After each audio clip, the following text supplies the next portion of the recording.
Germans called it flying barrel. They destroyed 86,000 targets within 10 months. July 10, 1942. Akutan Island, Alaska Territory.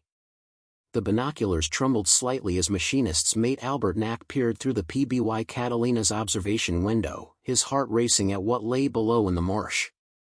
The red circles on the wings, unmistakable rising sun emblems, confirmed what every American pilot had been told: the nearly invincible Japanese Zero fighter.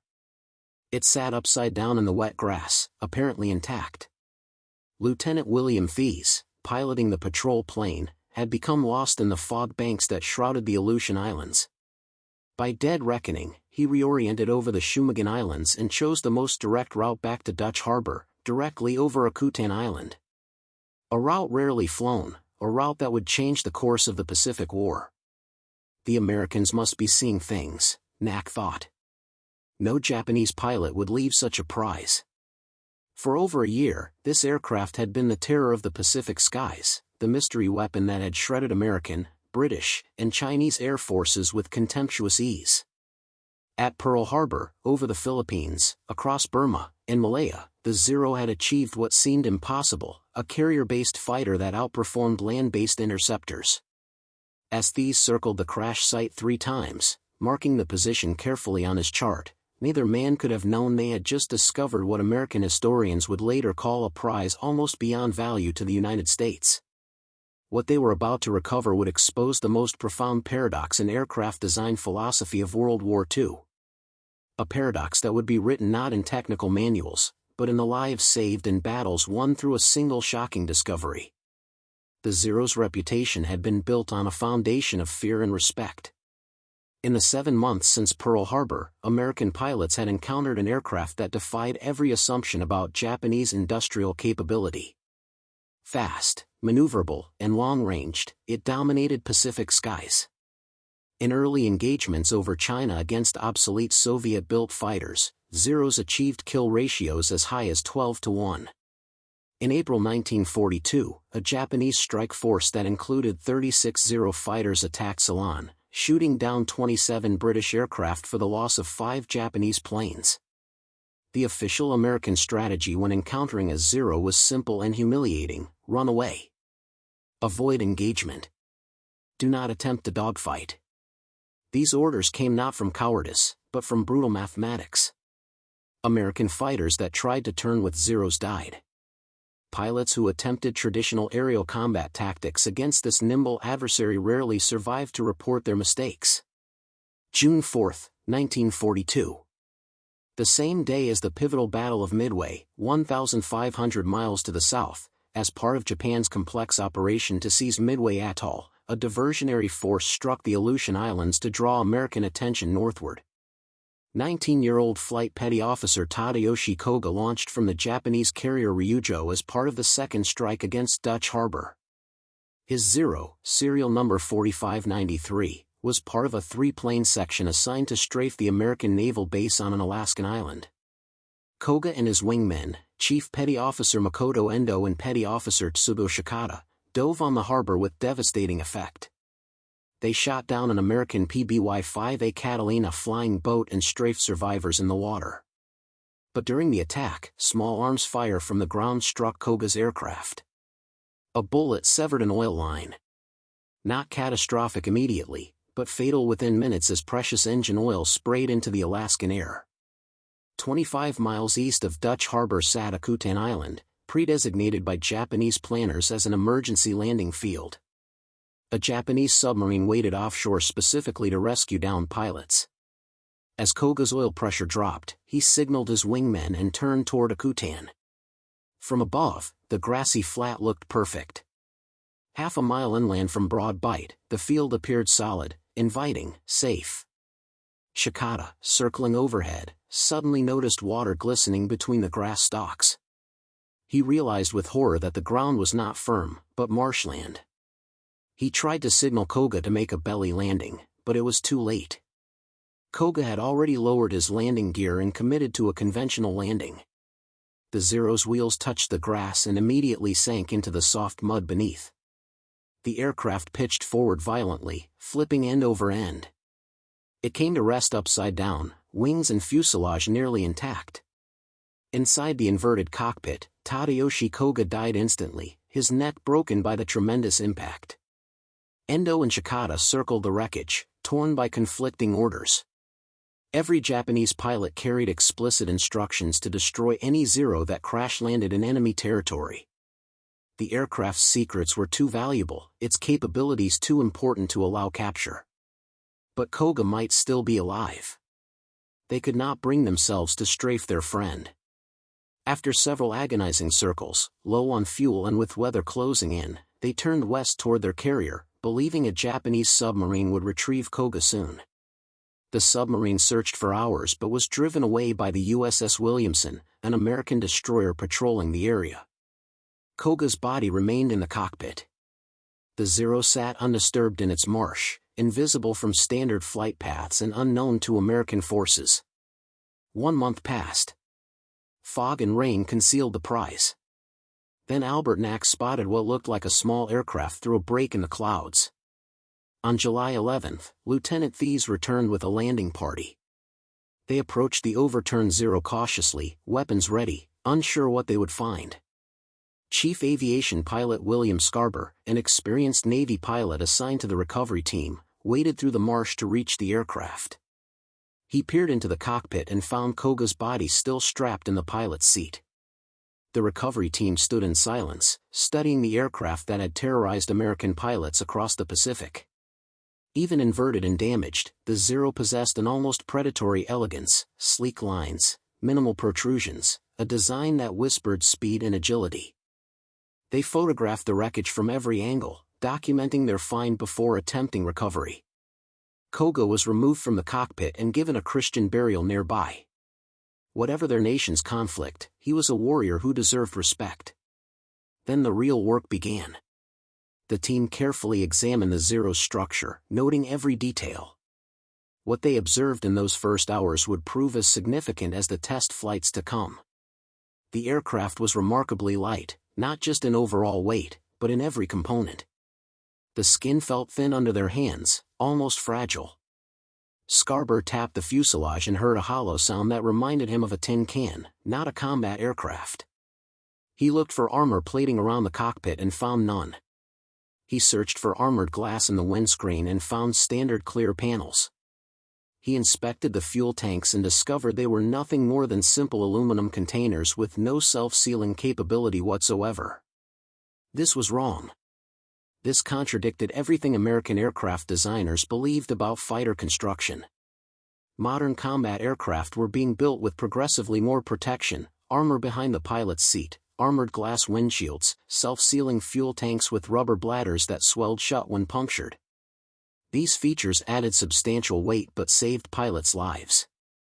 The Zero had none of these protective features. 3 recovery attempts were needed.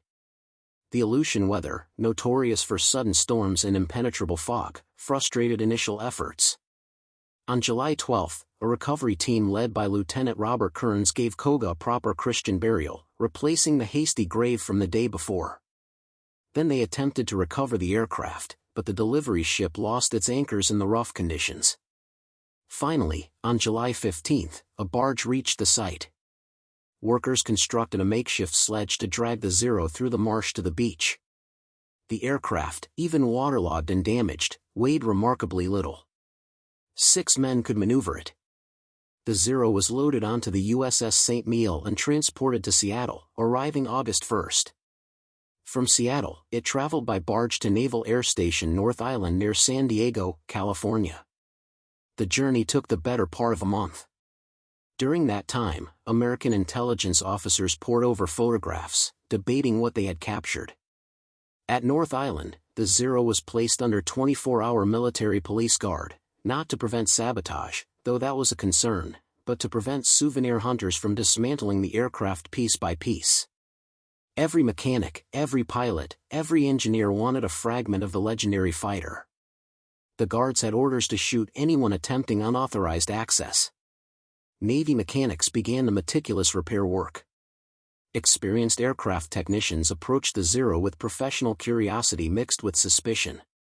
Japanese aircraft were rumored to be crude copies of Western designs built with inferior materials and sloppy workmanship. Propaganda had prepared them to find a clumsy imitation. What they found instead astonished them. The Zero was a masterpiece of weight reduction engineering. Every component had been designed with obsessive attention to minimizing mass. The main wing spars were constructed from extra super duralumin, a lightweight aluminum alloy developed by Sumitomo Metal Industries in 1936. This alloy combined zinc with aluminum to create a material that was lighter and stronger than standard aircraft aluminum, though prone to corrosion. The Japanese had countered this weakness with a zinc chromate coating applied after fabrication. It was sophisticated metallurgy equal to or ahead of American capabilities at the time. Structural components revealed ingenious weight-saving measures. Wing attachment fittings were minimized by permanently bonding wings to the fuselage, eliminating massive removable joints. The aft fuselage detached just behind the cockpit for maintenance while keeping the forward structure light. Engine placement near the wing's leading edge allowed a shorter, lighter tail section while maintaining balance. Control surfaces used fabric covering where American designs employed heavier metal. Landing gear struts were narrower than American equivalents. The cockpit framework was minimalist, offering excellent pilot visibility but no protection whatsoever.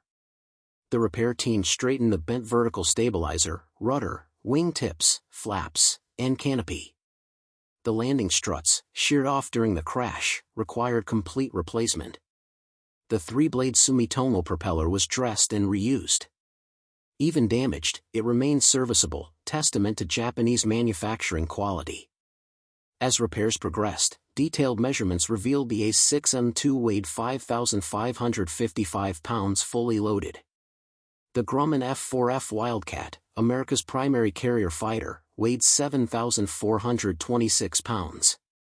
The Zero was 1,871 pounds lighter, nearly 2,000 pounds of difference. That weight gap translated directly into performance. The Zero's Nakajima Sakai 14-cylinder radial engine produced 950 horsepower. The Wildcat's Pratt & Whitney R1830 twin Wasp generated 1,200 horsepower. The American fighter had 250 more horsepower but carried 2,000 more pounds. Power-to-weight ratio favored the Zero decisively. Wing loading told the same story. The Zero carried 24.3 pounds per square foot of wing area. The Wildcat carried 28.6 pounds per square foot. Lower wing loading meant the Zero could turn tighter, climb faster, and maneuver more aggressively. In a turning dogfight, physics gave the Zero an insurmountable advantage. But as mechanics examined the fuel system, they found something that troubled them deeply. The fuel tanks were simple aluminum containers, thin-walled, unprotected. American aircraft used self-sealing tanks with multiple layers. An outer layer of rubber, a middle layer of vulcanized fabric, and an inner layer that swelled when punctured, closing holes and preventing fuel leakage. These self-sealing tanks added significant weight to aircraft. They were heavy, expensive, and reduced fuel capacity, but they saved lives. A single bullet through a standard tank meant fire and death. A bullet through a self-sealing tank meant a small leak, manageable, survivable. The Zero had chosen performance over survival. Every Japanese pilot flying this aircraft knew that a single bullet in the fuel system meant probable death. There would be no leak, no gradual fuel loss, no chance to nurse a damaged aircraft home. There would be ignition, explosion, catastrophic fire. American pilots had reported Zeros bursting into flames from minimal damage. Now the reason was clear. The lack of pilot armor was equally shocking. American fighters mounted thick steel plates behind the pilot's seat, adding substantial protective weight to guard against enemy fire from behind, the most common attack angle. The Zero had nothing. A pilot's seat was a thin metal frame with a fabric cushion. A .50 caliber machine gun bullet would pass through the seat and the pilot with equal ease. The windscreen used standard glass, perhaps slightly thicker than civilian aircraft, but offering no ballistic protection. American fighters increasingly mounted armored glass, heavy transparent plates that could stop small arms fire. The Zero saved the weight and left its pilots vulnerable to head-on attacks. September 20, 1942, 2 months after the crash, Lieutenant Commander Eddie Sanders climbed into the cockpit of the repaired Zero for its first test flight. Sanders was one of the Navy's most experienced test pilots, a man whose life depended on accurate assessment of aircraft capabilities and limitations. He settled into the lightweight seat, noting immediately how cramped the cockpit felt compared to American designs. The engine started smoothly. Japanese engineering, whatever its other qualities, produced reliable power plants.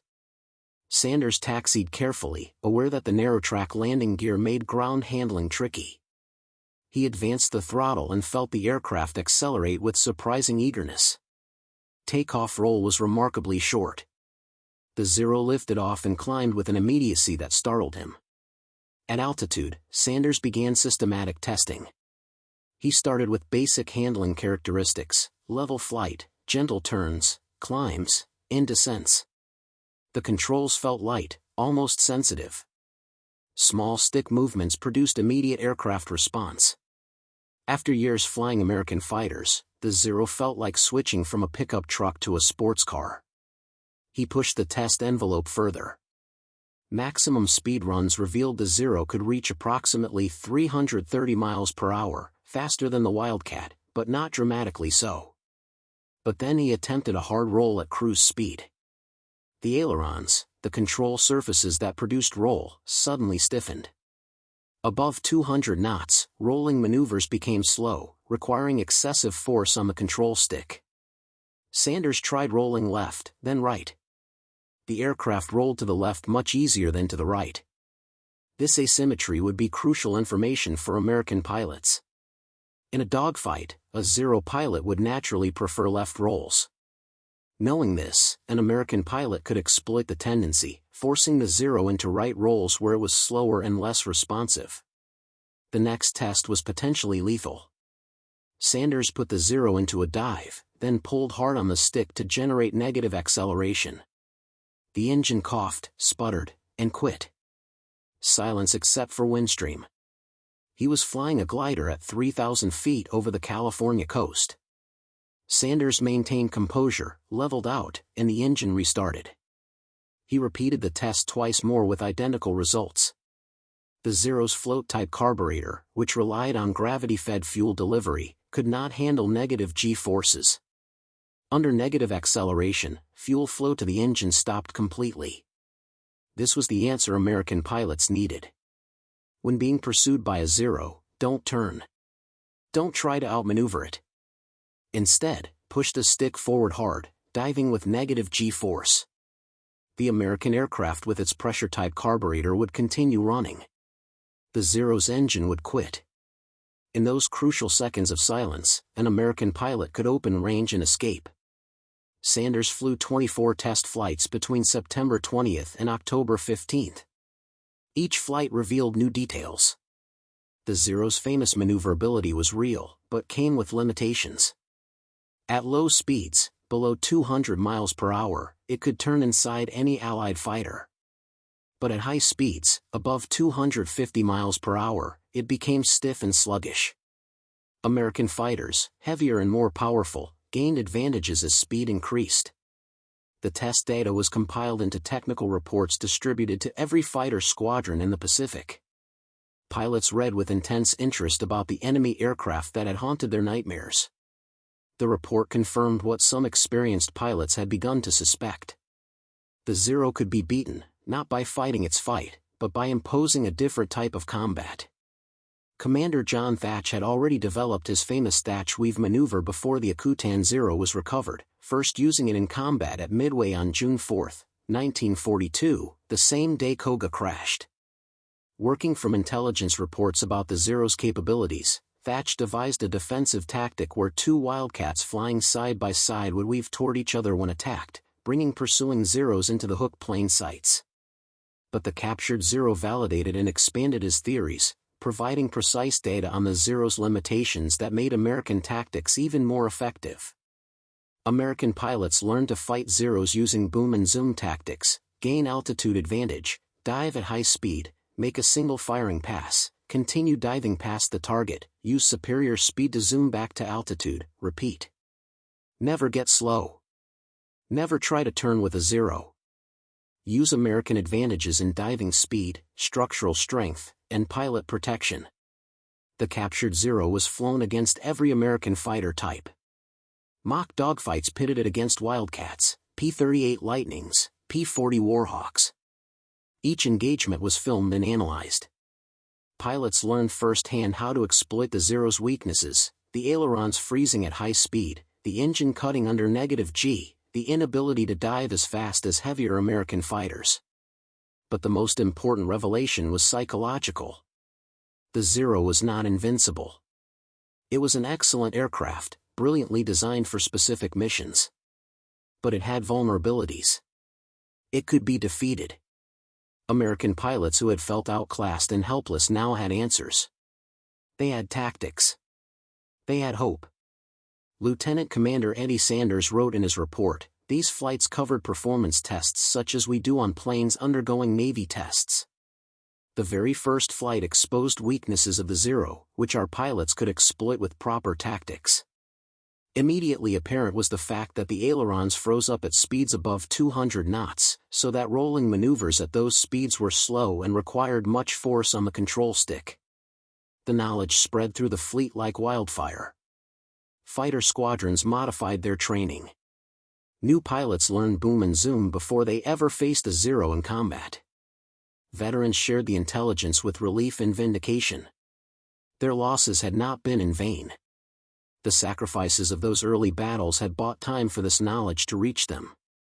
Marine pilot Lieutenant Colonel Kenneth Walsh, credited with 21 confirmed kills and awarded the Medal of Honor, later said that knowing what to do with a Zero on my tail. Information that came from Koga's Zero saved my life several times. Walsh's tactical knowledge derived from the captured aircraft enabled him to survive encounters that would have been fatal otherwise. Fighter ace William Leonard, who would retire as Rear Admiral with 6 confirmed victories, stated that the captured Zero was a treasure. To my knowledge, no other captured machine has ever unlocked so many secrets at a time when the need was so great. Japanese military historian Masatake Kiyomiya, a lieutenant general in the Japan Air Self-Defense Force, wrote that the revelations from the Akutan Zero were as dire for the Japanese military as the loss at the Battle of Midway. But the Akutan Zero's influence extended beyond tactics. American aircraft designers studied the wreckage intensely. Grumman had already begun work on the F-6F Hellcat to replace the Wildcat.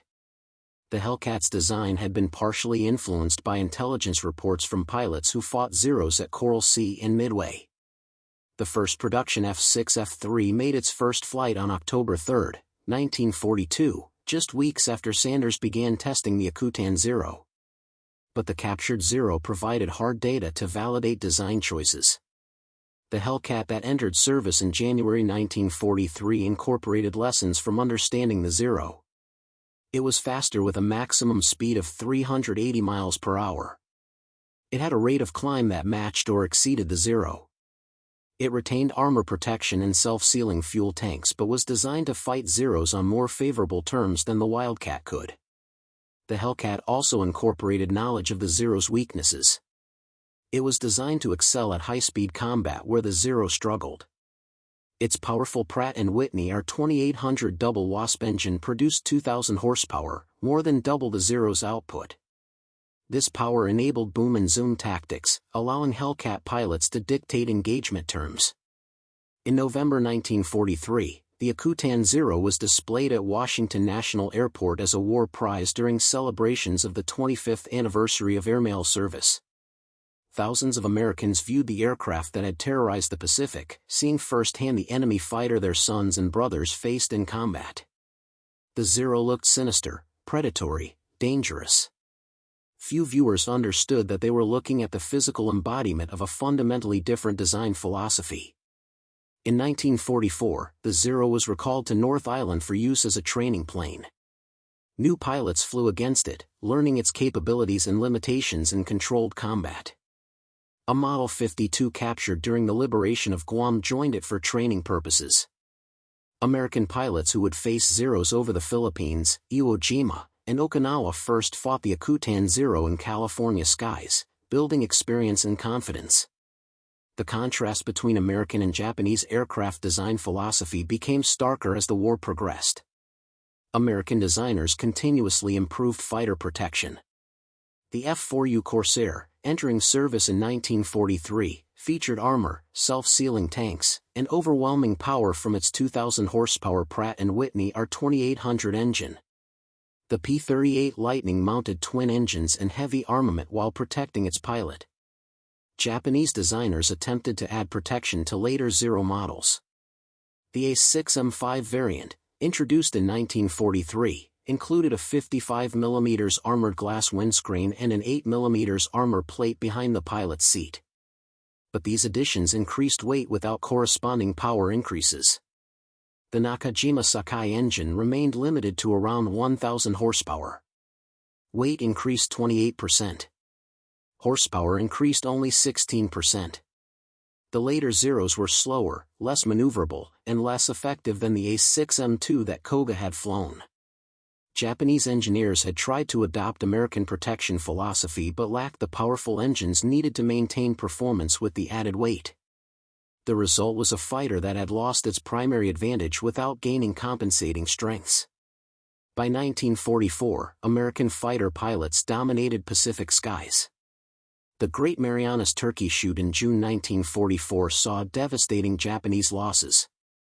Allied fighters and anti-aircraft guns shot down over 500 Japanese warplanes. American losses included approximately 43 aircraft in combat and 80 more to operational accidents during night carrier landings and fuel exhaustion. Inexperienced Japanese pilots flying Zeros against veteran Americans and Hellcats and Corsairs faced overwhelming odds.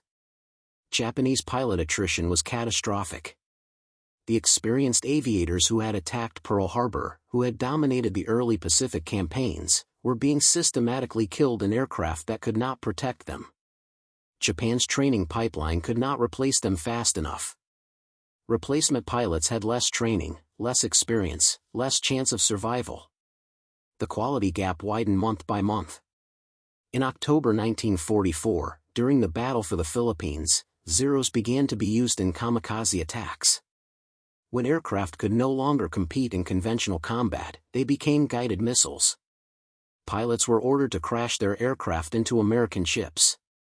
Kamikazes used S-6M fighters more than any other aircraft for these suicide missions. The Zero, designed to dominate dogfights over China, ended its career as a disposable weapon. The design philosophy that created the Zero had been based on assumptions that proved fatally flawed. Japanese planners believed the war would be short. They planned to strike decisively, defeat the Americans quickly, and negotiate from a position of strength. In a short war, pilot attrition would not matter. Long-term survival rates would be irrelevant. What mattered was immediate combat effectiveness. They also believed their pilots were superior, that intensive training and warrior spirit would compensate for any material disadvantages. Both assumptions failed catastrophically. The war was not short. It lasted 4 years of brutal attrition. And American pilots, initially less experienced, learned quickly. Combat experience accumulated. Tactics evolved. Training improved. By 1943, American pilots were equal to Japanese pilots in skill. By 1944, with veteran Japanese pilots dead and inexperienced replacements facing combat, Americans held a decisive skill advantage. The Zero's lack of protection, acceptable in a short war, became catastrophic in a long war. A pilot in a protected American fighter might survive being shot down once, twice, even multiple times. He would bail out, be rescued, return to combat. He would learn from each encounter, becoming more effective with each mission. A Zero pilot shot down once was likely dead. No second chance, no learning curve, no accumulated experience. Every Zero shot down meant one experienced pilot lost forever. In May 1937, the Imperial Japanese Navy issued specifications for a new carrier fighter. The requirements were daunting: maximum speed of 310 miles per hour at 13,120 feet altitude, climbed to 9,840 feet in 3 minutes 30 seconds, armament of two 20mm cannons and two 7.7mm machine guns, full radio and direction finder, plus critically, range sufficient to escort bombers over vast Pacific distances. Meeting those requirements with available engine technology seemed impossible. In July 1942, America was losing the Pacific War. 6 months after Pearl Harbor, American forces were retreating across the Pacific. Zeros dominated the skies. The Akutan Zero arrived at precisely the moment when American morale needed a boost, when tactical innovation was essential, when understanding the enemy was critical for survival. Lieutenant Commander Sanders' first test flight report circulated through naval aviation like electricity. Pilots read and reread the section about the Zero's engine cutting under negative G forces. Finally, an answer. Finally, a way to escape. Push the stick forward. Dive with negative G. The Zero's engine would quit. Your engine would keep running. You would live. That single tactical revelation saved hundreds of lives. Marine pilots at Guadalcanal, Navy pilots at Santa Cruz, Army pilots in New Guinea, all applied the lesson. They survived encounters they would otherwise have lost. They returned to base to fight again. Their experience accumulated, their skills improved, and gradually the balance shifted. The captured Zero also affected Japanese strategy. When word reached Japanese intelligence that an intact Zero had been recovered, there was consternation. They knew what it meant. Their primary fighter secrets were compromised. American pilots would learn to defeat it. The psychological advantage of the seemingly invincible Zero was lost. Japanese strategists began planning replacement fighters, but development took years and required resources Japan lacked. The Zero would have to continue in service, increasingly obsolete, until replacements arrived. Those replacements would be too late and too few. The Zero's capture accelerated the timeline of Japanese defeat by exposing vulnerabilities years earlier than combat attrition alone would have revealed. In the final analysis, the most shocking discovery about the Zero was not its capabilities, but its vulnerabilities. American expectations had been shaped by propaganda and fear. They expected a superweapon, an invincible fighter built by a mysterious enemy with unknown capabilities. What they found was a brilliantly engineered aircraft with fatal design flaws. No armor meant death from minor damage. No self-sealing tanks meant fire and explosion. Float-type carburetor meant engine failure under negative G. Ailerons freezing at high speed meant inability to roll effectively in high-speed combat. Each weakness was the price paid for the Zero's strengths. Maneuverability cost protection. Range cost robustness. Lightweight cost survivability. American designers had made different choices because they had different priorities and greater industrial resources. Pilot survival was paramount. Aircraft could be replaced. Trained pilots could not. Therefore, protection justified its weight penalty. Armor was acceptable if it brought pilots home.